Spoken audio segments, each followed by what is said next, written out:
सध्या धूमधडाक्यात लग्न सराई सुरू आहे।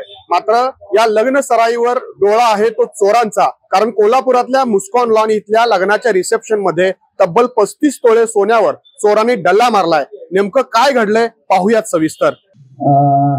दिनांक 18/12 रोजी 18/12/23 रोजी मुस्कॉन लॉन येथे केतन वीरेंद्र नंदेश्वर यांच्या नातेवाईकांचं लग्न होतं। त्या लग्नाकरता ती त्यांची आईसह त्या ठिकाणी कार्यक्रमात आले होते। संध्याकाळी 8 वाजेच्या सुमारास स्वागत समारंभ चालू असताना त्यांची आई मीना वय वर्ष 65 ह्या त्यांच्या पर्स होती। त्या पर्समध्ये त्यांचे लग्नातले सगळे दागिने होते आणि ते घेऊन ते फोटो काढण्यासाठी गेल्या आणि फोटो काढताना त्यांनी त्यांची पर्स अशी बाजूला ठेवली होती आणि फोटो काढला।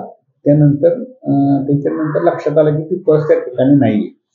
मग त्यांनी शोध केला। त्याच्यानंतर आपण तिथले लग्नातले जे कॅमेरेमन आहेत त्यांच्यातले जे शूटिंग पाहिलं त्याच्यात असं दिसलं की एक 18 ते 25 वर्षीय वयाचा मुलगा ज्यांनी कोट वगैरे घातलेला आहे, लग्नाचे कपडे घातलेले आहेत, असा त्यांच्या पाठीमागून येऊन ती पर्स घेऊन त्यांनी त्याच्या कोटात झाकून ती पर्स घेऊन गेलेलं दिसलेलं आहे। आणि त्याच्या पाठोपाठच इतर 3 लोक हे लगबगीने त्या लग्नातून बाहेर पडलेले आहेत। एकंदरीत त्याच्यावरून असं दिसतं की तो मुलगा आणि त्याच्यासोबत आलेले 3 लोक ह्यांनी त्यात वॉच करून त्यांची ती पर्स चोरलेली आहे। त्या पर्समध्ये एकूण 15,80,000 रुपयाचे सर्वसाधारणपणे 30 तोळ्याचे वेगवेगळे सोन्याचे दागिने होते। त्यांचा फोटो आपल्याला मिळालेले आहे आणि त्याच्यावरून आपण त्यांचा तपास चालू केलेला आहे। पर्स मध्ये असलेल्या 35 तोळे सोन्यावर चोरांनी डल्ला मारल्याचं सीसीटीव्ही फुटेज मध्ये कैद झालेला आहे। त्याचा तपास शाहूपुरी पोलीस करतायत।